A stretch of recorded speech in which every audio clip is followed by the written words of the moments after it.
우리는 왜 체제 경쟁에서 이겼다고 하고 있고 적으로 규정하면서도 왜 적에 대한 정보를 네. 꽁꽁 싸매고 있냐 그랬듯이 가끔 그랬지. 작년 6.25 전쟁 70주년인가 뭐 기념 때 문재인 대통령이 네. 뭐 GDP가 몇 배 차이고 뭐 어쩌고저쩌고 이미 체제 경쟁이 네. 끝났다 이런 것을 아니 그러니까 그 체제 경쟁이 끝났으면은 주한미군은 왜 필요하지?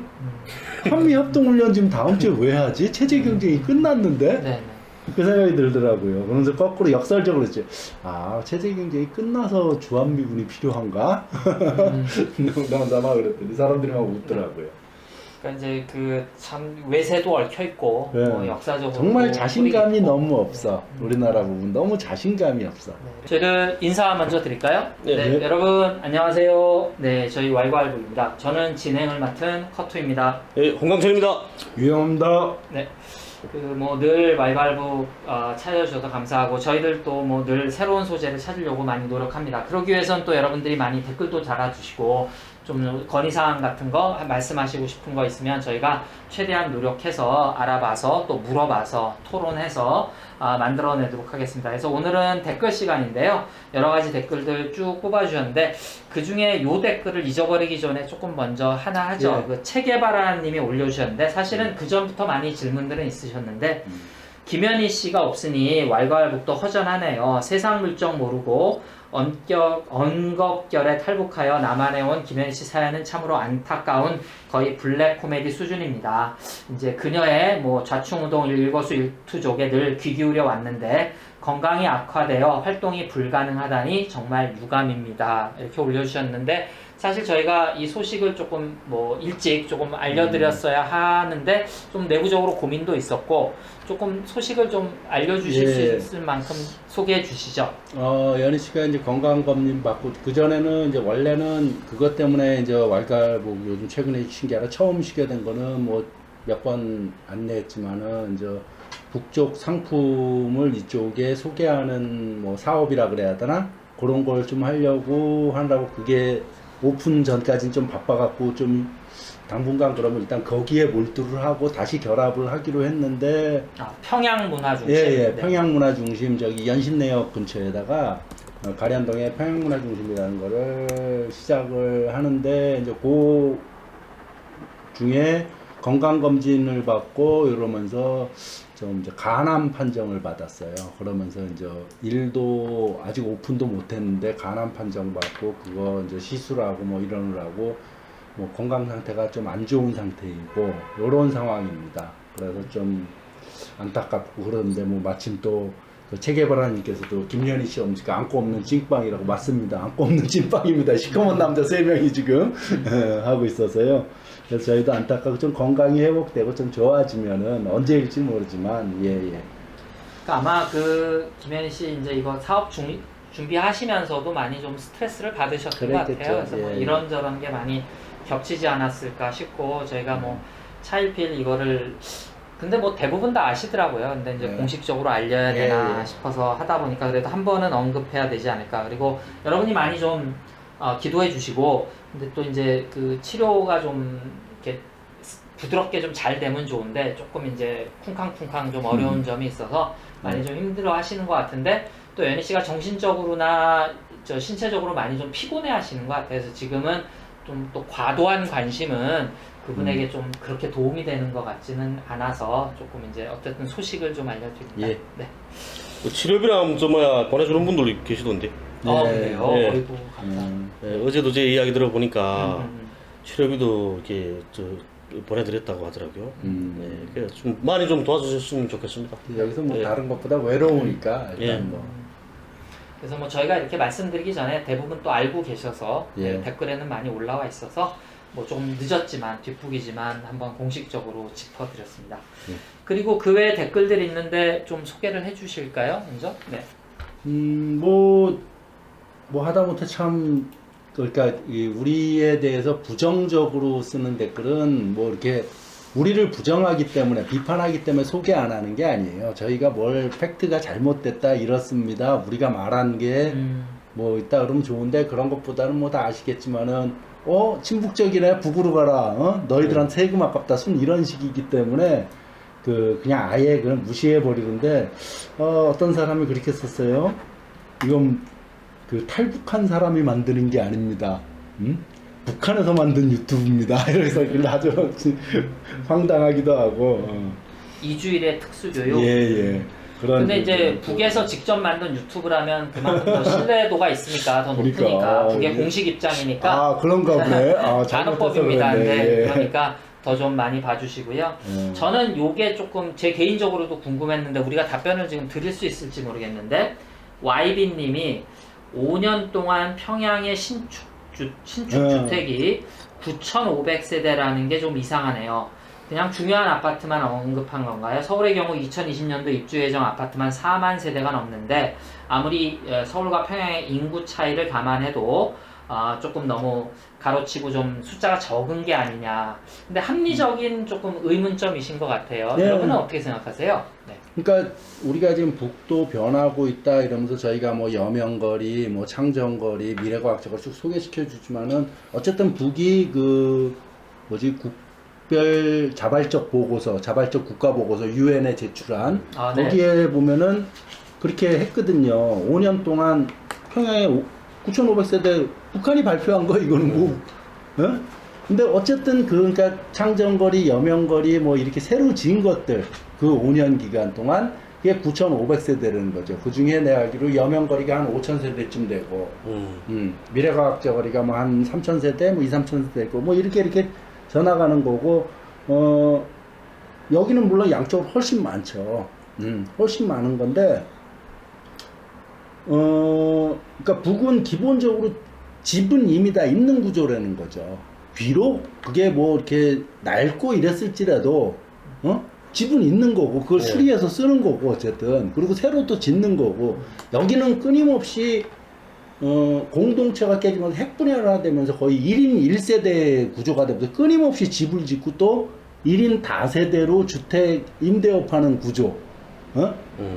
이 구조의 차이가 아니겠는가 생각이 듭니다. 그리고 어쨌든 북이 발표한 거는, 공식적으로 발표한 거는 9,500, 평양만은 9,500세대를 지었고, 또 3만 몇천 세대를 새로 지었고, 수리한 게 또 한 3만 7천 세대인가? 뭐 그때 그랬던 것 같아요. 그리고 그 무주택자, 주택 거주 비율이죠. 그게 주택 소유가 99.5%라고 어쨌든 공식 발표를 한 거예요. 예. 그러니까 이게 지금까지 지은 거군요. 그러니까 또 북의 발표는 앞으로 5년 동안 5만 세대. 5만 세대를, 짓겠다. 평양은 5만 세대 짓겠다는데 또 다른 지역도 짓겠죠. 그러니까 이렇죠. 그러니까 우리 서울은 1,000만이 사는 도시 아닙니까? 예. 북한은 250만 거진대거든요. 평양은. 그러면 4분의 1인 거죠. 네, 4분의 1인 거고, 앞으로 5년 동안에 뭐 5만 세대 짓는다 하면, 뭐 4만 세대를 짓는다 하더라도, 어쨌든 뭐 우리가 1년에 4만 세대를 공급하는 거랑 좀 비슷한 양이 맞는 거죠. 그리고 대다수가 다 집이 다 있지 않습니까, 북은. 집이 다 있고, 새로 짓는 집들은, 그러니까 낡은 집에 있는 사람이 새 집으로 들어가든지, 새로 결혼하는 사람들이 들어가든지, 이렇게 해서 또 그다음에 낡은 집들은 또 허물고 다시 짓고, 이런 그런 그 과정이 반복되는 거죠. 그러니까 이렇게 되는 거죠. 그러니까 이제 서울만 900 몇십만 되고 경기도가 1,300만 뭐 이래서 이제 합치면 2,000만이 넘고 그러니까 우리가 5,000만이 넘으니까 그 중에 한 40%가 아직 50%는 안 되지만 수도권에 몰려서 있고 저도 이제 수도권입니다. 서울은 아니지만 이제 그렇게 치면 엄청 집중화돼 있고 집중화되면서 또 새로 많이 주택 수가 과하게 필요한 그런 것도 있죠, 한국은. 그래서 어쨌든 우리가 숫자만 놓고 보면 조금 궁금한 점들도 있는데 그렇기 때문에 저는 조금 아쉬운 거는 이런 것도 있어요. 북에서 조금 더 많은 자료, 더 우리가 이해할 수 있는 뉴스거리, 홍보할 건 홍보하고 뭐 이런 것들이 좀 있어야 되는데 요번에 유엔에 제출한 보고서도 너무 이게 간략하게 표지까지 다 합쳐서 66페이지인데 뭐 이것저것 빼고 나면 한 40-50페이지밖에 안 되니까 더 많은 정보를 오픈해도 이 정도 오픈했으면 핵심은 다 한 거거든요.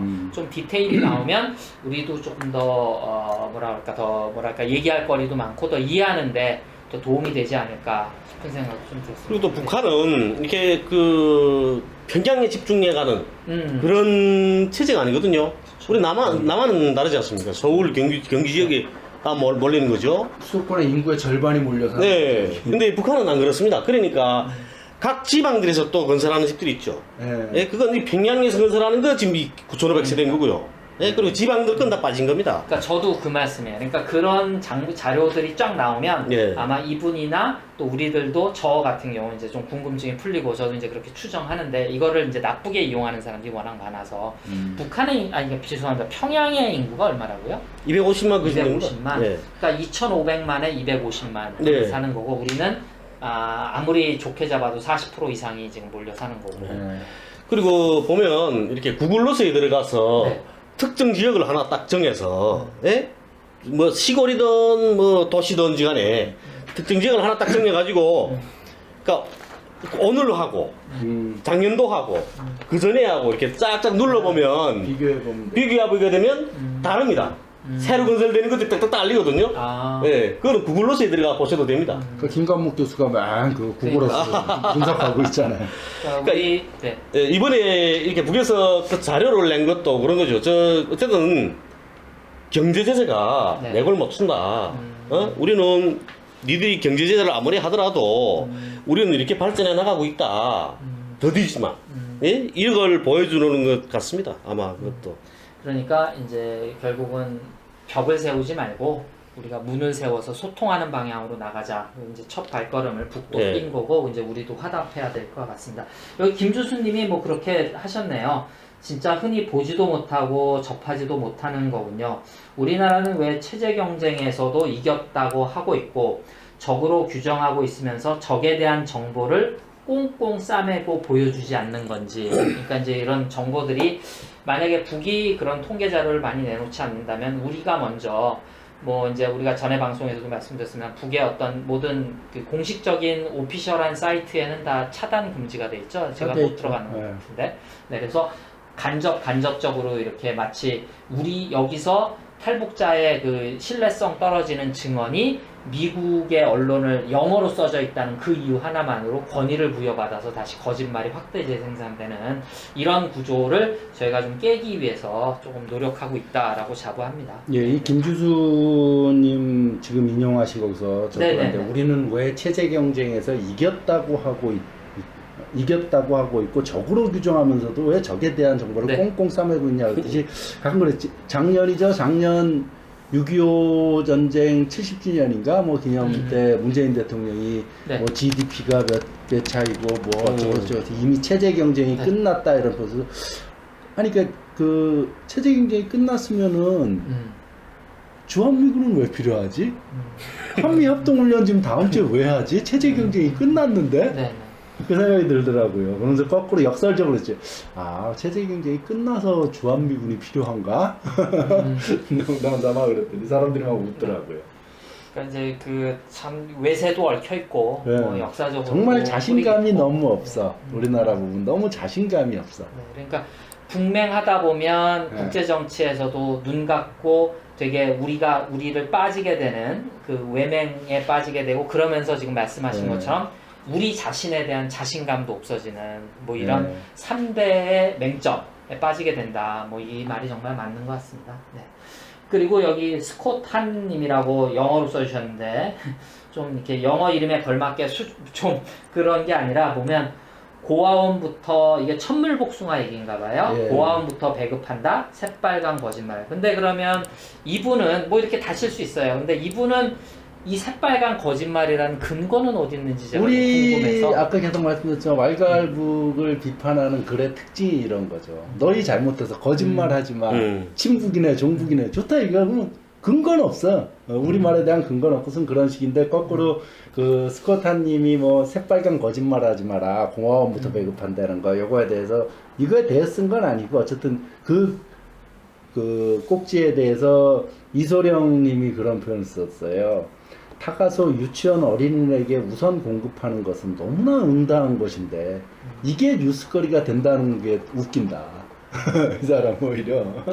그 말씀 한마디 해주시죠. 그 북에 콩물 배급하는 얘기. 네. 콩우유차. 콩우유차. 이거 왕차라고 하죠. 이렇게 그 콩우유차 같은 경우에는 이렇게 우리가 우선 식지 말아야 되지 않습니까? 변하지 말아야 되고 그리고 이걸 아이들한테 공급을 합니다. 그거. 그게 아이들한테 우리 저 왜 초등학교 우유 급식 주듯이 주는 거죠? 네, 네, 그렇죠. 네. 그런데 그 차가 도로에 나서면 모든 차들이 서야 됩니다. 그거는 아이들한테 빨리 가야 되니까. 네. 그러니까 도로 우리는 교통안전원이 있지 않습니까? 북에는 교통안전원들이 전 차 다 세우죠. 그리고 중앙선 따라 달립니다. 그 차 우선적으로. 네, 우리는 중앙선 타면 그 도로 규정 위반이죠. 근데 그 차만은 유예입니다. 그러니까 여기도 뭐 예를 들면 앰뷸런스나 이런 음. 것들은 응급차들은 중앙선 음. 역주행도 가능하죠, 극단적으로는. 근데 그래서 그 지난번에 한겨레 신문사에서도 갔을 때도 그 콩우유차 인터뷰에서 위원장 차도 자기네 차에 앞서지 못 선다. 최고 당시 김정일 위원장도 예. 콩우유차를 추월하지 못한다. 그만큼 사람을 어린아이를 그 존중하는 사회라는 네. 걸 단적으로 보여주는 에피소드인데 스캇 한님은 어떤 근거에서 이걸 새빨간 거짓말을 하는지 제가 외국 얘기 조금 하면 뭐 다들 아시지만 그 칠레가 처음으로 사회주의 정권을 선거로 세우지 않습니까? 그 정권을 흔든 게 어딥니까? 네슬레 아닙니까? 왜? 그 사회주의 정권이 우유를 무상으로 배급하거든요. 그러니까 네슬레가 이것들 뭐야? 이러면서 미국하고 CIA하고 손잡고 그 정권을 무너뜨리지 않습니까? 근데 그런 이 생각이 드는데, 그러니까 아이들을 키운다고 하는 것을 가장 우선시하는 이런 생각을 가지고 있는 나라들에 대해서 지금 이 사람들은 뭐 돈 없으면 굶으라는 거 아닙니까? 그러니까 저는 이런 식의 무조건 아니다 이렇게 접근하시는 거는 조금 문제가 있는 것 같습니다. 네. 최근에는 네. 근데 그 요번에 이제 이게 고난의 행군 시절에도 콩우유는 계속 무조건 지급해라 이랬던 그러니까 거고. 그걸 가장 우선적으로 네, 했나 봐요. 그런데 네. 지금은 이제 이 북쪽 경제가 그나마 더 나아졌다는 거에 또 하나의 반증이 뭐냐면 얼마 전이죠. 그 전원회의인가 뭐 어디서 거기서 김정은 그 위원장이 콩우유를 저두유로 대체하는 문제. 네? 콩이 단백질 아니에요. 네네네. 콩우유라 그러지만 사실 콩물이죠, 콩물. 네, 네. 근데 그러니까 식물에서 이제 단백질을 뽑아낸 거고 그것이 아닌 이제 우유죠, 저두유.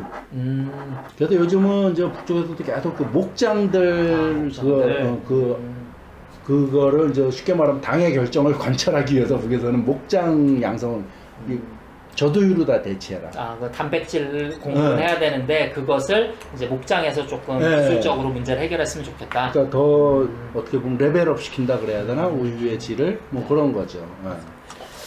그래서 여기 보면 최용우라는 분이 그랬거든요. 뭐 한 달 봉급으로 고작 쌀 2kg 구입할 정도다. 네. 거짓말인지 하긴 요한다. 네. 그렇죠. 이건 북한의 이게 시장을 잘 알아야 됩니다. 그렇죠. 배급 체계를 조금 알아야 되는 거죠. 네. 그러니까 우리 생활비가 타면 한 달 생활비가 뭐 3,000원 정도 되거든요. 제 북에 있을 때 그 노동주도원 생활비가 그렇습니다. 네. 근데 노동자는 뭐 10,000원도 넘어가는 사람도 있죠. 일하는 것만큼 직종에 따라 급수에 따라서 다 다르니까요. 네. 근데 저 같은 경우에는 사무원이니까 정액 생활비를 받습니다. 그러니까 우리는 뭐 공장이 생산 잘하든 못하든지 간에 어쨌든 3,000원 받는 거죠. 노동자들은 기획을 수행하면 더 많이 받는 거고. 네. 그렇습니다. 근데 우리가 3,000원을 가지고 쌀 사게 되면 배급을 식량 공급을 받지 않습니까? 네. 그러면 식량 공급 받을 때 그거는 국정 가격으로 삽니다. 네. 그러니까 북에는 국정 가격과 시장 가격이 두 가지 가격이 있는 거죠. 네. 그래서 내가 생활비를 탄 돈을 가지고 국정 가격으로 돈 싸게 되면 쌀 1kg에 제일 비싸야 40원입니다. 말도 안 되게 차이가 많이 나네요. 그렇죠. 네. 그러니까 그렇게 살 수 있는 거고 시장에서 쌀 파는 거는 키로당 뭐 6,000원, 5,000원 이렇게 합니다. 4,000원, 5,000원, 뭐 3,000원도 하고요. 그건 시장 가격에 따라 다르죠, 그거는. 그렇지만 시장에서 내가 식량을 공급받은 거 가지고 모자라면 시장에서 사는 거죠. 그렇지만 시장 가격은 뭐 그 도매 가격 또 소매 가격 이러니까 시장 가격에 따라서 다른 거죠. 그러니까 여기서 말하는 탈북 유튜버들이 방송에서 이야기하는 한 달 봉급을 타가지고 고작 쌀 2kg밖에 못 산다 하는 거는 시장 가격을 놓고 이야기하는 겁니다. 그러니까 맞는 말이지만 맞는 말이긴 맞는 말인데 그 시스템, 그 체계를 모르면은 그러니까 이게 안 된다. 네, 그렇죠. 그러니까 국정 가격으로 사면 충분히 쌀을 몇십 킬로 살 수 있습니다.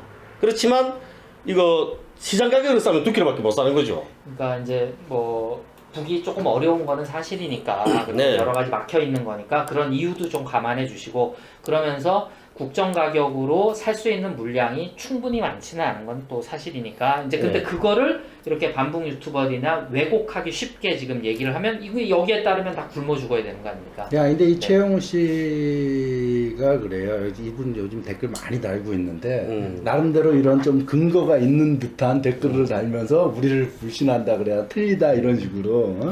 이 보면 신윤기 국방TV에서 북조선 해외 파견 무역상 외교관 중에서 목욕탕 때밀이로 알바하면서 북으로 송금하고 생활로 연명한다고 한다 이러지 않습니까? 그런데 북조선 해외 파견 무역상 외교관이 목욕탕 때밀이를 하는지 뭘 하는지 잘 모르죠. 예? 이게 바로 대표적인 이 가짜 뉴스인 겁니다. 신윤기 국방TV에서 그렇게 이야기하면 정설로 되는 거죠. 그리고 그걸 이제 누가 기사로 받아 쓰게 되면 그건 확실하게 되는 겁니다. 근데 이거 언론에 의하면. 이거는 좀 상식적으로 생각하실 게 우리도 어려울 때 해외 대사관이나 외교관 나간 분들이 장사했습니다. 장사.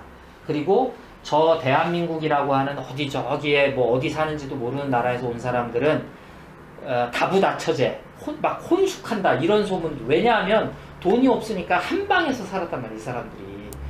지금 보면 그때도 그렇게 어려울 때도 그러니까 그런 식의 루머를 우리 절대 그런 나라 아니지 않습니까? 유교 국가니까. 여기 보시면 이분들이 진짜 돈이 필요하면 다른 장사를 하거나 뭘 하겠죠. 외화벌이를 한다 그러면 다른 일을 하겠지.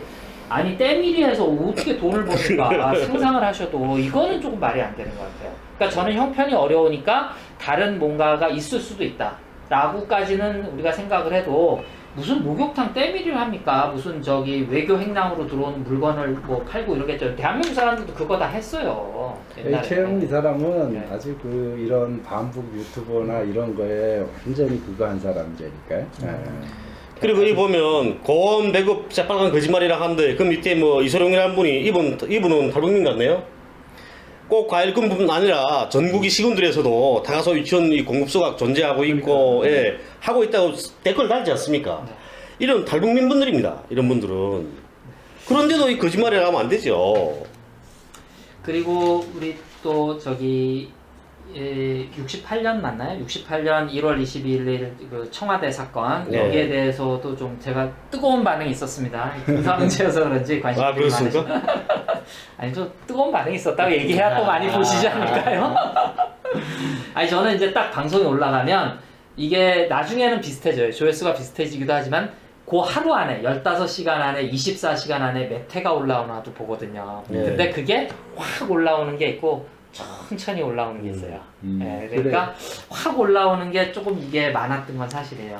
그래서 여기 보시면 이제 관심이 많았고 그리고 KNM님은 이게 아마 한국에서는 8.18 사건이라고 하죠. 도끼 사건 진실을 아시는지요?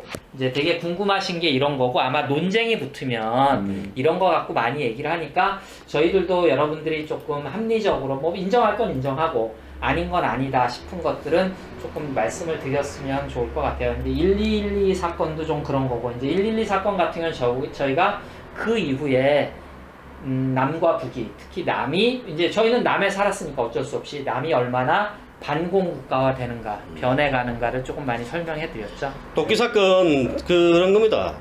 미루나무 찍다가 싸움 붙은 거 아닙니까? 네. 근데 그 북쪽의 판문점 대표부 그 군인들이 그랬습니다. 조국이 풀 한 폭이 나무 한 그루 다치지 못한다. 그게 우리 인민군에서 늘 배우는 거죠. 우리 인민군 위원장이 지금 새빨갛죠.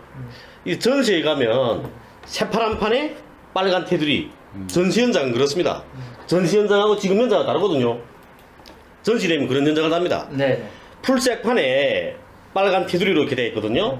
왜 그런 현장을 다냐면 조국이 푸른 상가들을 피로써 지켜라 이 뜻입니다. 그래서 도끼 사건 때 핵심이 그겁니다. 이게 우리 조국이 풀 한 폭이 남한으로 다치지 말라. 니들이 뭔데 미국 애들 보고 그렇게 하는 거 도끼 아니에요? 사건은 내가 볼 때 지금 요즘 저기 어디지 남북의 창에서 남북의 썰을 하는데 거기서 분명히 다룰 거 언제 그때 한번 다루면 저희도 한번 봐서 같이 다루도록 하고요. 근데 의외로 우리가 여기서 이제 북에서는 테러로 나라를 구하지 못한다가 김일성 주석의 신조다. 그래서 근데 생각으로 이 참 어떤 분인지 모르지만 어쨌든 21세기 헤이그 특사님이며 트위스터, CPT 뭐 이런 분들은 보면 인용하는 게 회고록 보면 잘 나온다. 이런 분들이. 이런 분들은 탈북민 분들 같아요. 네. 어쨌든 뭐 그런 것들. 그 다음에 또 소나무님이 그런 표현을 하셨던데 112에 31, 우리가 31명이라 해서 31명에 32명이 있습니다. 예, 맞아요. 32명이에요. 한 명이 북으로 갔거든요. 근데 어쨌든 공식적으로 여기서도 이제 32명이라 그러기도 하고 31명이라고도 하는데 우리가 방송 때 그냥 31명으로 맞춘 거는 당시 이제 그런 세세한 얘기까지 하기보다는 어쨌든 남북에 썰어서 31명으로 그냥 방송했으니까 그리고 대부분 그렇게 알고 있으니까 그냥 31명에 맞춘 거고 예, 그런 거고요. 그래서 한 가지는 이 도끼 사건도 그렇고 1, 2 사건에서도 저희가 그 에피소드에서 말씀드렸습니다만 미국이 청와대 습격 사건에는 침묵했지만 푸에블로 사건에 발끈했듯이 이 도끼 사건 때 진해 사람, 물론 뭐 사람은 다 목숨 중요합니다. 하지만 그 외에 수많은 사건이 있었음에도 여기서 2명 죽은 걸 가지고 쌩 난리를 치죠. 전쟁 준전시 체제를 만듭니다. 그렇죠. 네. 그래서 뭐 자세한 내용은 나중에 또 말씀드리고요. 그리고 심장에 남는 사람이라는 노래 요 에피소드도 상당히 많이들 관심을 가지고 댓글들을 올려주신 것 같아요. 좀 소개를 해주시죠. 네. 그 부산 아재님은 이런 채널이 흥해야 국민들이 북맹에서 깨어날 텐데 뭐 이렇게 힘주는 글도 올려주셨고 예, 네. 예. 그래서 이게 진짜 바이브가 부른 노래 맞냐 뭐 이렇게 댓글도 많이 올려주셨고 근데 저는 이제 조금 제가 노래에 무식해서 그 바이브 이게 올라와 있긴 한데 이게 뭐 이런저런 정치적인 이슈 때문에 이게 노래를 삭제했는지 참 오피셜하게는 잘 못 찾겠더라고요. 지금 MR만 올라와 있어요. 흔히 말하는 노래방. 그다음에 그 어쨌든 그게 음반으로 나온 거고. 근데 이후에 홍보를 안 하는 것 같아요. 그러니까 의도적으로 조금 이슈가 돼. 그러니까 제 추정입니다. 오피셜. 왜냐하면 유튜브나 유튜브 뮤직이나 저기 뭐야 그 애플 치면은 이게 딱 떠야 되는데 올라오지가 않아요. 심지어 유튜브에도 안 올라와요. 네, 그래서 MR 뮤직만 나와 있고 말씀하신 것처럼 음반이 나온 건 맞는 것 같은데 요거를 홍보 같은 거를 안 하는 것 같더라고요. 근데 어쨌든 뭐 노래 가사나 이런 것들 뭐 우리가 저는 이렇게 생각해요. 그러니까 같이 우리가 공유할 수 있는 것은 그 접점을 좀 확장하는 게 우리도 우리 노래를 또 북에 알릴 수도 있고 북도 북의 노래 중에 우리가 받아들일 수 있는 것을 받아들이는 접점을 찾자는 차원에서 좀 접근해 보시면 어떨까. 이게 국적이 어떻다라고 해서 무조건 반대하는 거는 서로가 서로를 멀리하는 거니까 저희 취지에도 맞지 않고 네. 그리고 뭐 최근에 우리가 이제 MBC KBS 공영방송들 이런 거 이렇게 그 잘못된 것도 팩트 체크하면서 뭔가 잘못됐다 그랬대다 이런 거 했더니 오솔길님은 MBC가 이 정도라면 다른 매체 조중동을 비롯한 수구부패한 매국노 수준의 방송 매체들은 어떨지 능히 상상이 갑니다. 그다음에 빅WH님은 우리가 방송한 거 MBC 아무나 북한 전문가 그 김수경 씨 그 비판한 거에 대해서 그 정확한 게 하나도 없다. 그래서 완전 통일 절망대다. 표현이 참 전망대를 절망대로 바꾸고 강철민 씨 같은 경우는 그 정보가 빈약하니 축성 아무나 말잔치를 하는 거죠. 방송 공영방송에서 이 정도면 참 찹찹하죠. 공부하시는 분들의 저는 좀 수준이 올라갔으면 좋겠어요. 북한 연구하시는 분들의 수준이 좀 이론적으로나 이게 뭐 좀 이게 수준이 올라가야 되는데 그래도 공부 근처에서 왔다 갔다 해보았던 저로서 좀 이거는 좀 수준이 아니다 싶은 생각이 들었습니다. 네. 그리고 또 어떤 분은 환단고기에 대해서 한번 달아달라고 자꾸인데 글쎄 뭐 저희가 무슨 북에 대한 뭐 남북의 차이 모든 걸 다 알 수 있는 것도 아니고 그런 역사적인 문제에 대해서는 저희 지식도 부족하고 논쟁적인 거랑 그리고 그거가 지금 뭐 남북 관계에 큰 무슨 걸림돌이 되는 것도 아닌 거고 그렇습니다. 예. 그러니까 뭐 이제 남침 북침 뭐 역사적으로 거슬러 올라가면 뭐 고조선 환단고기 제가 저는 이제 유튜브에서 늘 사는 사람이니까 대표님은 사실 유튜브 잘 안 보세요. 그래서 저는 이제 잘 알고 사실은 이 진짜 어떤 커뮤니티보다도 이거 반대하는 저희를 욕하는 댓글이 정말 적은 겁니다. 저는 그렇게 생각해요. 정말 적어요. 다른 데 가보세요. 정말 말도 아닙니다. 그러니까 그만큼 어떻게 생각하면 관심이 없어서 슬프기도 하지만 또 어떻게 생각하면 좋은 댓글을 써주시는 분들이 정말 많아요. 네, 정말 다른 데 가면 뭐 이게 진짜 엉망진창입니다. 네. 참 그리고 참 체계바라님이 그런데 뭐 이건 뭐 북에 대한 얘기가 우리가 북에 쇠뇌됐다 어떤 거를 어떤 분을 인용한 거에서 쇠뇌가 잘못된 겁니다. 세뇌 씻을 세자 어이가 맞습니다. 근데 저희도 알죠 그거는. 근데 그거를 그분이 댓글 단 걸 그대로 카피해 갖고 캡처해 갖고 올리는 거니까 그런 거고요. 그러니까 되도록이면 특별히 물리적으로 불가능해서 타이핑 우리가 따로 타이핑해야 되지 않는 이상은 대부분 그들이 캡처한 거라 그래야 그들이 네. 원 댓글 분이 쓴 글 그대로 네. 맞춤법이 틀리든 네. 띄어쓰기가 틀리든 그냥 그대로 네. 인용하는 겁니다. 그래서 댓글을 통해서 여러분의 사랑을 다시 확인할 수 있었고요. 예, 정말 감사합니다. 인사드릴까요? 네, 예. 여러분 감사합니다.